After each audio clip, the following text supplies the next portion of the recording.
Here, I've also got opportunities to work on the DevOps, AutoSys, and Python side as well. Got it, got it. So you have 13 years of experience. So you have 13 years of experience, right? Yes, actually. Okay, great. So main tech stacks you have worked on Java, of course, right? Yes, Then, actually. so right now you are hands-on on Java, Spring Boot, microservices. Yeah. Okay, and as part of the solutions architect, so Mm. what are the areas you are hands-on? I have worked on like the last project that I was working on. And the project was from scratch, and we had taken it from POCs to designing to the deployment, like from end to end actually. Okay, got it. So, of course, I believe you are pretty much aware on the architecture and design point of view, right? Yes, yes. Okay, and what are the tools you used earlier for the architecture and design? Architecture design I haven't done. Like I was associated with an architect and I was mainly working with him. I haven't done that. Like I don't know if I was told that this is part of that interview or not. Oh, okay. So mainly you have worked on the management point of view, is it? Not on the management part, on say I can say POCs, and then designing the application on say for example the last application that I was working on. So it was moving Pega to Camunda. So in that how the application should look like, how the Spring Boot microservices that we were developing, how they'll communicate, what will be the designs that we'll use, what will be the kind of patterns that we'll use to get the application to the end. I'm involved in all those kind of discussions. Okay, okay, okay. So you know like how the systems are talking to each other, but Yeah, you are not engaged in the architecting the application, right? yes. Okay, okay, got it. And web-based applications, you are good also? Yeah, actually. Okay. What is the framework you have used from website? I haven't worked on the front side, but I have worked on the back end side. So there again, we had used this one, Spring Boot only. Okay, Spring Boot to the backend side. Okay, got it, got Yeah. it. So, from the microservices point of view, we'll go first, okay, and then Yeah, we'll sure. go other side, okay. So, Yeah. can you talk about some design perspective on the microservices? You know, any design architecture principles? So when I talk about microservices, I know a few of the architectural designs of microservices.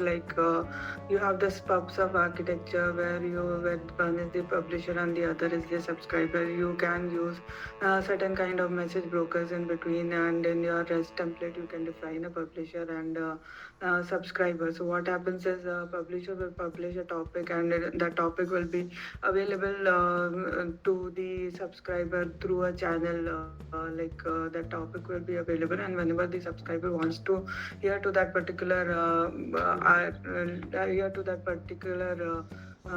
topic, they can actually listen to it. Then there are other patterns like API gateways there. Then you have this event driven architecture, then CQRS. Yeah. Yeah. Okay. For example, when I talk about CQRS, there we can do this command and query segregation, where it is mainly used in the kind of application where the query is more than the commands. Writing the data is less than retrieving the data.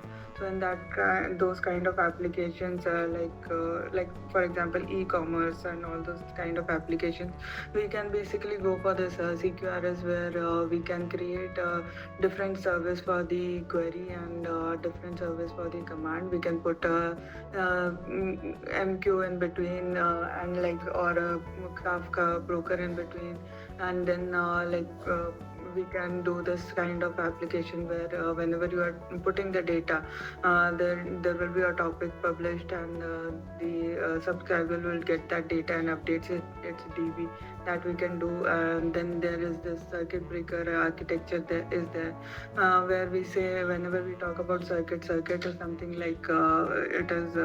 Say for example, when we talk about the electric circuit, right? So electric circuit is something like it is when we say it is open, that means the flow is there. So when we say the circuit is open in microservices, it means the microservice client is able to hit the microservice. When we say it is closed, that means it is not able to hit the microservice. So we define certain type of parameters there. Say for example, I'll define what is half open, what is closed, and in that scenario, if it is closed, I can put a history server and then give the meaningful answer there. Then again we have this API gateway, where we define we put an API gateway in between, that behaves like a proxy server to those microservices, and microservices will flow from there. And say for example, if the microservice is down or something like that, then we can put a history server there, and then it can basically tell you like the microservice is down and it is not giving the response, kind of, instead of just breaking the service kind of thing. Okay, got it. Yeah, so few design principles, of course, you told, right? Of sub, then fault tolerance, right? Circuit Yeah. breaker. Yeah. Then you told another one, API gateway. Okay. So can you tell the scalability? What is scalability? So basically, scalability in terms of microservices. Yeah, yeah. So scalability, when I talk about scalability, it is like it should be able to handle the incoming data, basically. Incoming request, not data. So whenever we talk about the scalability, it is like it should be fault tolerant, and it should be designed in a way that it can handle multiple, like the number of requests it handles. It should be in a way that it should not break, like with the number of requests coming in. Okay, okay. So how many types of scalable options are there? What are the different scalability? Scalable options I when I think there are two, right? Horizontal and vertical. yeah, horizontal and vertical. So when we talk about horizontal, is like we can add different instances, and when we talk about vertical, it is like we can add more CPU or something like that, right? Okay, so in microservices point of view, what is the one you use by default? By default, I think we'll be using vertical. Okay, okay. So it increases the CPU memory in the same machine. No, it will not increase. Sorry, then it should be horizontal. It cannot increase by itself, right? You have to increase. Okay, so horizontal means you are increasing the number of instances. Instances, yeah. Okay, okay, got it. Okay, so suppose in the microservices, right? So you're using Spring Boot, right? Yes. Okay. So what are the different ways you're creating the Spring Boot project, or you are using which method? To create a Spring project, Yeah. we can use this initializer, basically, Spring initializer. Okay. Yeah. And you have worked on cross-cutting concerns in your services? And cost cutting in microservices again. Yeah. Yeah, like a few I have seen. Like I was not part of the decision there, but like I have seen a few more examples there. Okay. So when you talk like on the tracing point of view, because there might be how many microservices you have in your project now? I think there are around 6 to 7 microservices in the Okay, so current suppose project. these 6 to 7 microservices are talking, right, then Mm. to each other, and somewhere there is a issue, right? So there you need Okay. tracing, you need to trace, right? So how do you do that? See, we can configure this tracing in the API gateway, like logging in the API gateway, we can configure. And when we do so, what happens is, like if we do it only on the microservices side, it will give me the tracing for that particular microservice. But if I do it on the API gateway side, it will basically give me an end-to-end tracing, like when one service is calling the other service, and in that way, basically. So which cloud you use? See, the current project we are using Azure. Azure. Okay, okay, got it. So Azure, you know what are the different services you know? See, on the Azure side, I don't know. I'm familiar with AWS. Azure actually, thing is, I'm working for Morgan Stanley, so there everything is a wrapper. So whatever, like we just get something like we get certain set of commands to deploy the application and all. So it is not like we are doing it on our own. Okay, okay, got it. Yeah. So when a new feature, right, something comes up or some requirement, new requirement. So how do Yeah. you follow that? How do you do that? How do you put into the design, and how do you make sure that this solution will work properly? So, for example, if a new request will come, basically the first thing will be to estimate, right? And then after the estimation is done, we have to think about the current solution that is working with that we are working with. So, for example, I already have a couple of microservices, and then I get a request to develop a new microservice that should interact with the other microservice as well. So I have to think about the on the DB perspective, like what my DB should look like, and then on the okay. On the this one communication perspective, what the communication should be between the microservice, what will be the kind of set of input that I will be providing, and what will be the set of responses that I should get. So all those things needs to be considered while designing the new feature actually. Okay, what are the different diagrams you create for that? For us, we are creating certain kind of flow diagrams that we are creating. We are creating class level diagrams also for the application perspective. Okay, okay. And how do you deploy your application into cloud? So as I told you, right, for the current projects, like from the I'm working for Morgan Stanley from last 3.5 years. So for us, it is like we have this wrappers; those are available to us to deploy the applications on the cloud. So we don't do it on ourselves there. No, I mean you know that how what is the application looks like when it is deploying, right? Yes, yes. Yeah, so that's you can tell. So, for example, when we are developing this application, right? So, when we deploy the application on the server, so what happens is we follow a certain release mechanism there. So, for example, we'll do a distribution first. Once the distribution is done, we'll do a build on that particular machine, and once the build is done, then we'll do a deploy. So, when we do a deploy, basically it will point to a particular location from where the application.var should be picked, and it should be taken up for the execution. Okay.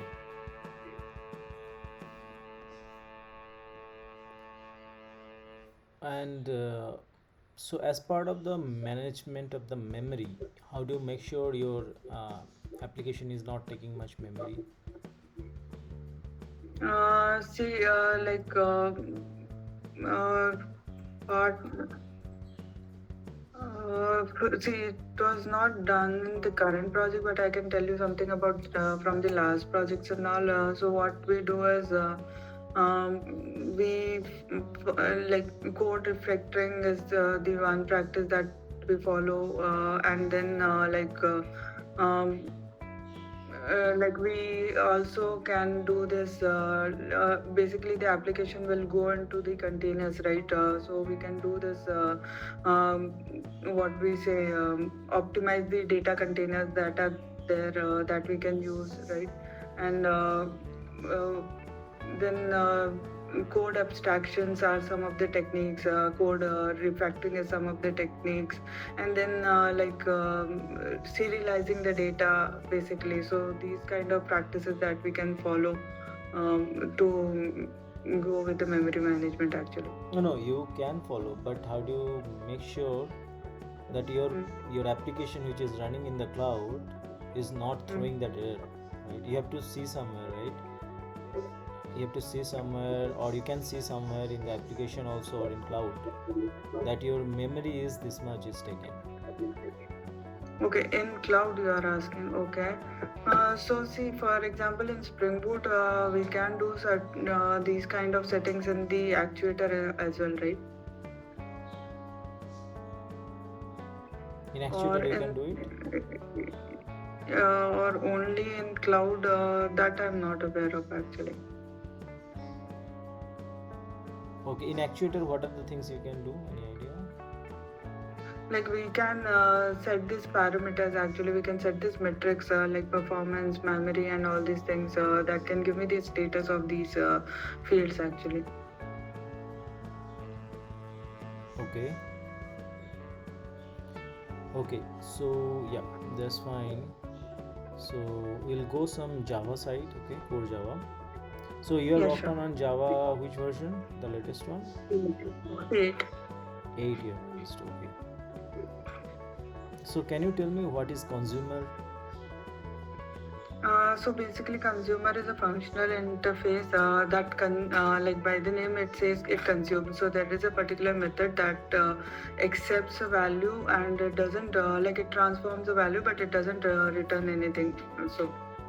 So basically, it will be like it will return a single value and it will not return any result. Okay, okay. So how do you make sure that your code is thread safe? So to make sure that the code is thread safe, basically we have to like uh, we have to implement certain kind of like throws mechanism or some like threading mechanism basically we can do this synchronization that we can use so that not multiple threads are working on a single code at a time. I mean, shall we Um, use always synchronization in each method, or how? no, there are other methods also to make thread safe. Like we can use this volatile keyword. We can use final keyword.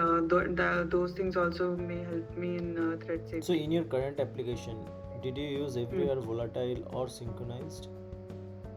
I have used synchronized. I have used volatile, not Okay. atomic or final, basically. No, final also we have used. Okay. Normally, do you use? I mean, normally I'm saying it's like in REST API, Uh, right? Do you provide yeah. synchronized? So normally it will be mostly final, I think, and final and volatile.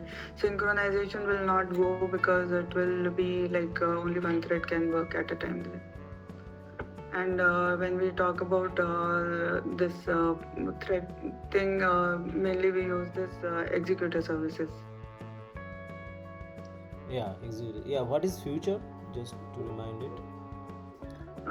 So future is it is kind of you can say it is one of the interfaces it provides you have implementations like future task and all, which provides you with a way of like if you have multiple threads running and if you want to know the intermediate data intermediate data of those running threads, you can get to know like how many threads have executed, how many threads are not executing, and based on that you can get the decision, like the output of the thread can be known by the future objects. So basically it provides a way of asynchronously working with the thread. Okay, okay, okay. Got it. So, as you were saying, right, you have not done the architecting of any application, right? I mean, Yes. by yourself. So, how many days it will take if I say you, can you architect this solution just by giving a uh, requirement? so okay, if I haven't done it, like I have to need to know and work on the tools. So I'll say I'll take around 1 week to 2 week to do so, from end to end basically. Okay. So, so one problem statement. Okay. So you know different apartments and all, right? So, Different. I mean, wherever cities is having multiple apartments. So this question is on the apartment. Okay. So Okay. suppose I want to build an apartment, and in the apartment, you know what are the things it has, right? Different towers, different floors, different flats, right? Different type Yes. of designs also it might have for the different towers, right? Yeah. Now, what are the design patterns you will involve to create that particular apartment object? Okay. So to create, it is only for one apartment, or it is like Only I one have to. apartment, yeah. Okay. So design pattern that I can follow is I can go by a builder pattern in that. Okay. For Yeah, you can example, tell what is first the I'll go builder. with the Yeah, you can yeah. tell what are the design patterns you want to use and why. So for this particular scenario, I can say I can go by a builder pattern. Why? Because first I'll go with this one. First I'll go with the towers, for example, and then I have one apartment. I have a land. I need to construct the towers first, and in that tower, once the construction, say once the what you say. The construction of first floor is completed, I can go for the second floor and then the third floor and so on. So because of which I'll go with the builder pattern. That's the only pattern you want to use, or any other pattern also you will use? See other pattern okay, let me think.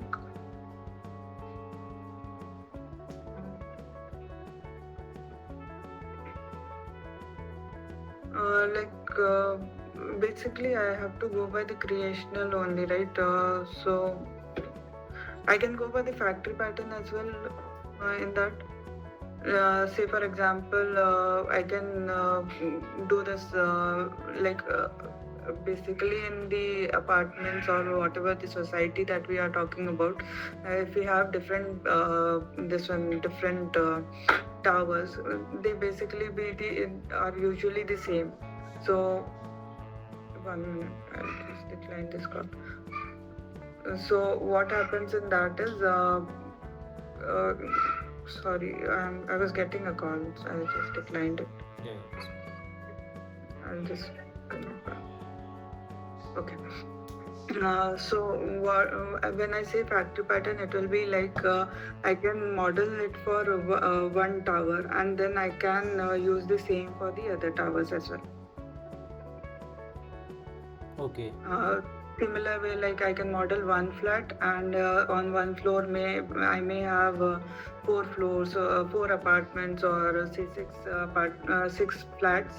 So I can use the same pattern in those and build the same kind of apartment, and then I can go for the same tower, and then I can build the same towers in the society. Do you know what is blue and green deployment architecture? Blue and green. Yeah. Blue and green. I don't know that actually. Oh, okay.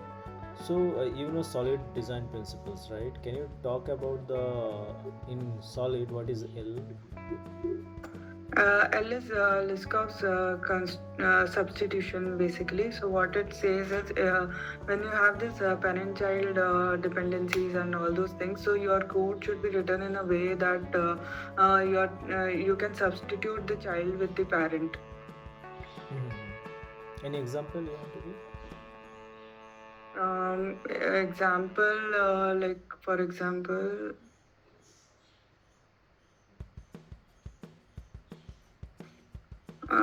example I can say if you want me to go by the existing one, or like I can create my own and say.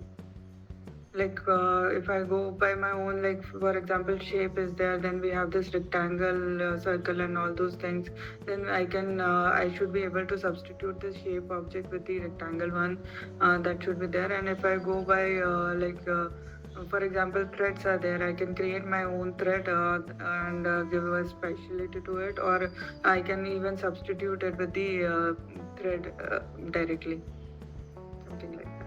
Okay.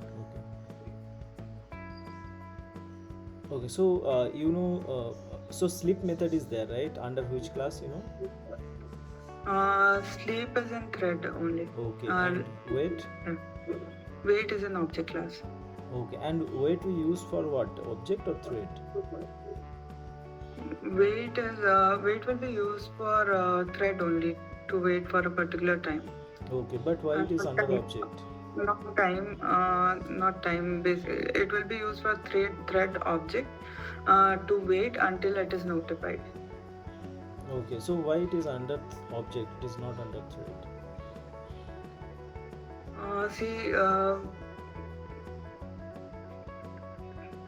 Why it is under object? I think because.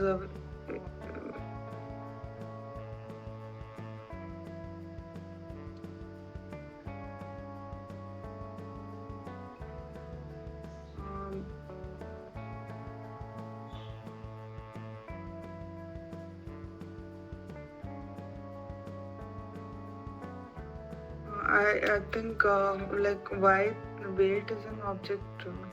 Just give me a minute. I am not able to. Just 1 minute. Let me think over it. Yeah, sure. Why wait is an object class?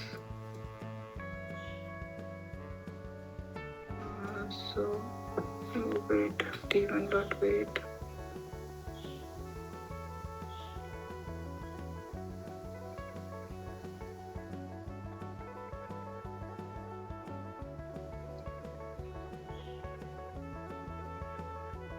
Yeah, that's fine.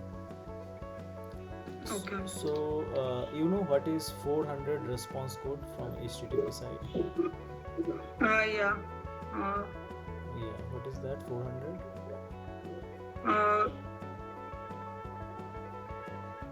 It is bad response, I think. Bad response. Okay, what is 201? Bad request. Sorry. What is 201? 201 is successful. Okay with like 200 is successful, and 201 is successful with when you are doing this put a patch or something like that. So 200 will be like created. 200 will be created. I'm saying 201. No, 201. Yeah, 201 will be created. Okay. Yeah. Okay, so suppose you are getting null pointer exception in your code. You went to the log. Okay, you see somewhere there is a null pointer exception. Mm-hmm. So how will you make sure there will be no null pointer exception in your code in future? To make sure that there is no null pointer exception, I can go by the optional classes basically. Optional classes. Okay, so suppose somewhere there is no optional class. Okay, maybe in your current code, suppose optional class is not there. Okay. Suppose that version you are not using of Java, the previous version is there. How will you make sure of that? See, in that scenario, what we can do is we can, if the basic thing to eliminate this null pointer exception in that scenario should be like we should be initializing all the objects that we are using. If we don't initialize it and then we use it, then we get into this null pointer exceptions. Okay, so you need to change all the code, right? Yes. So okay, so now suppose without changing code, just for immediate action, how will you do? Any idea? So, for immediate action, Yeah. just for immediate action, like it's not, it is null. I don't want that null pointer exception. Without changing any code at all. Yes. So you want to say that I don't want to get that code only, right? No, that particular piece of code is fine. You are changing, not all code. Okay. Can I go with this exception handling then, and then do this? Okay. So null pointer exception handling, is it fine to do? It is not fine to do, but only that particular piece of code is throwing the null pointer exception, and you want me to handle that, right? Yeah. So did you hear about global level of exception anytime? What? Global exception. Global level of exception. Global exception handler, right? Yeah. Yeah, I have heard about it. It is we define this, we use this controller advice and do the global exception handling and then write the exception handlers that you're talking about, right? I mean, okay, yeah.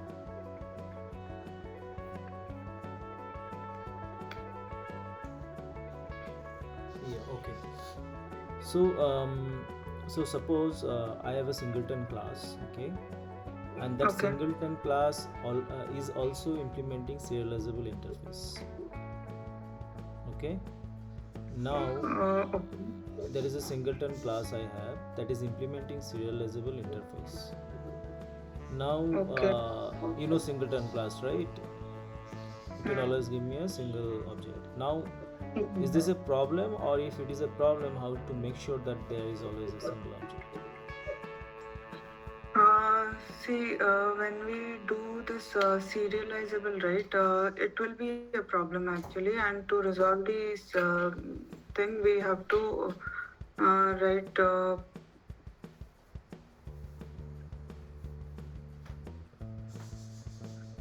When we do this, there is a way we define this. Basically, we define the variable as transient and final, right? If I'm not wrong. Yeah, so that is you're not serializing at all, but there is no transient and static. Okay. So see, if you are using this serializable, it may be problem into the multi-threading environment. So to handle this, maybe we can do this one synchronized block we can put, and then on the get instance method. Okay, no, singleton class, right? That is already implemented with the multi-threading concept, right? So you multiple threads cannot access that. So there will be no single object will be created, but that is serialized, right? Now if I deserialize that object, does it give another object? Yeah, it will give another object. Yeah. So how to make sure that there is always single object? To make sure, we have to. There is a concept actually in that. It will, when we deserialize, it will give another object, and to make sure. There is a concept. I'm not able to recall it, but I had done it in recent past only. Like maybe like we can do certain kind of clone or something like that. Like Mm-hmm. it has to do with the cloning mechanism actually. Clone will create again the object, right? Yeah. Just 1 minute. I was getting another call. Okay. Mm,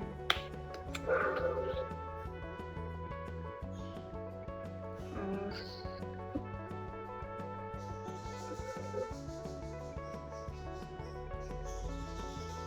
So if I have, suppose yeah, at the done this runtime, in what you'll have, like, yeah, yeah. Tell me. yeah. So suppose this is not serializable, okay? But Mm-hmm. there is a way also, right, to create multiple objects, right? You do know how to create multiple objects of singleton class also. Yeah, there is this one thing is this clone method we can use. So what happens is when we clone it, it will basically create a new object. Um, and there's one more way So there that is we a, can use. yeah, there is a reflection way. Yeah, reflection is also there. Ye- Reflection is there, then clone is there. yeah, So, so yeah, for the yeah. reflection way, how to make sure there is no object, there is no multiple object will be created. Okay, for reflection also, basically for all these, there are different approaches. So in the get instance method, um, the,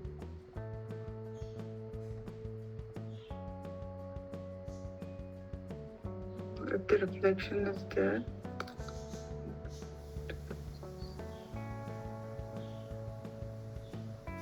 What are the different design patterns you worked on when you're hands on?